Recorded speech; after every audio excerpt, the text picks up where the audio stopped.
What's up, Tim McGraw? What's going on? Hey, guys, what's happening? Not much. Hey, by the way, do you remember, I know you remember it because you did it. Do you still have, like, That doesn't necessarily I know, I feel like mean I remember. I'm an idiot.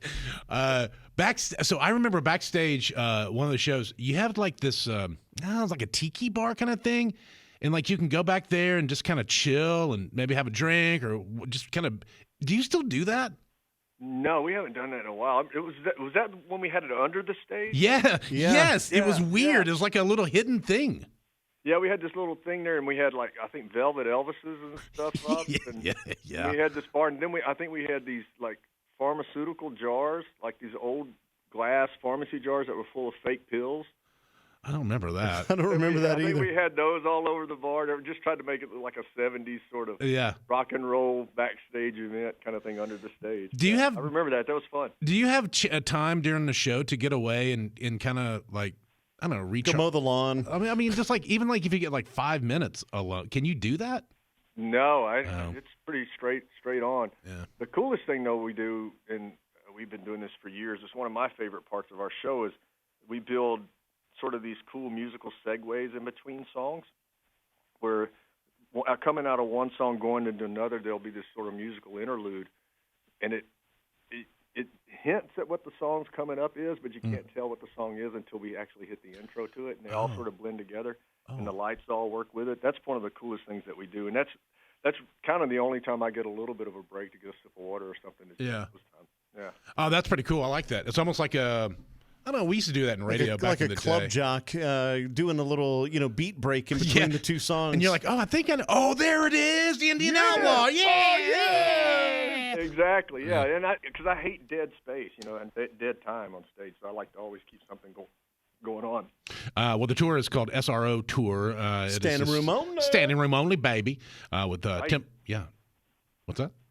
I said, that's right. Oh, sorry. You said wait. Wait. Like I thought we had it wrong.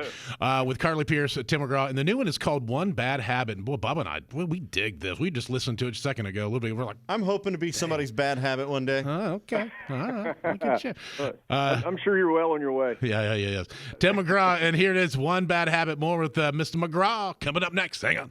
Tim McGraw, the SRO Tour. It's going to be all over the place in Nashville, Bridgestone Arena, April 25th. This is the standing room only. This is back from the title. The SRO comes from, what, an album, a record? Standing room only. Yeah, Standing the room only album, the single, of course, but the album was called Standing Room Only. I thought it was.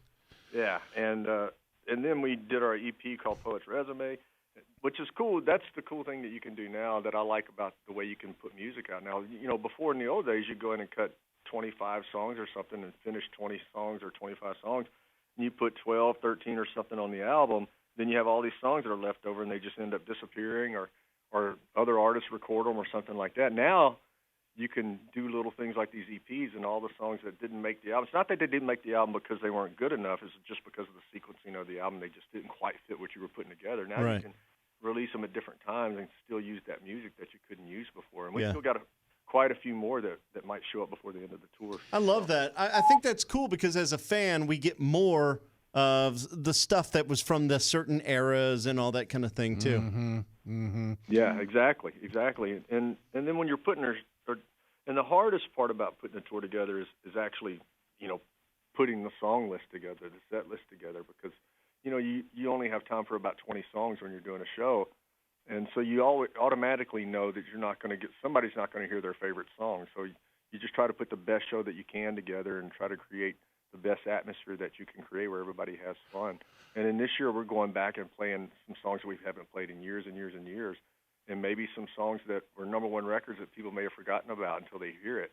I'm excited. Then we're playing a couple of the new ones, and then we try to play the ones that everybody wants to hear as well. It's going to be a great tour. Love that. Yeah, it is. The SRO Tour with Tim McGraw. Can you tell them to stop beeping that? And Tim, God, so annoying. Just go, hey, we're finished. We're done. Ladies and gentlemen, Tim McGraw. Thank you, Tim. Thanyou, guys. Always good to talk to you. See you, bro. Bye.